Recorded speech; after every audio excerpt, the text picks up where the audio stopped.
dami namang tao. Tiburcio, bilisan mo nga.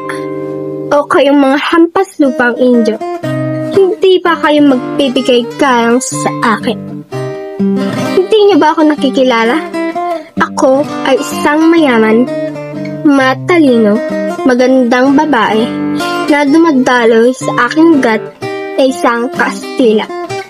At kailanman hindi ako makikipag-ugnayan sa mga Indyong katulad niyo.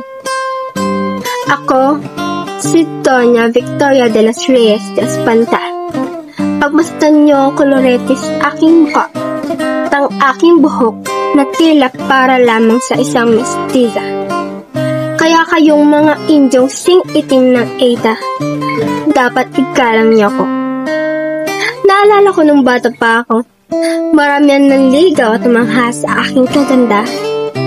Ngunit itinaboy ko sila. Kasi naman, bakit ako magpapakasal? Magpapasakal sa isang Indyo. Hindi ito maaari. Malis pa ako alam kung magpapakasal lang ako sa isang Espanyol. At heto ang game boy ko, si Don Tiburcio de Espandan. Oo, hindi nga siya ganun kayaman. Bata pa sa akin at hindi pa nag-aral. Ngunit, isa pa rin siyang Espanyol, no? Pinilit ko naman siyang magpanggap bilang doktor eh.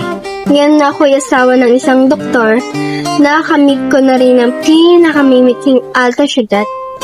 Hindi lang ako maganda, sosyal pa.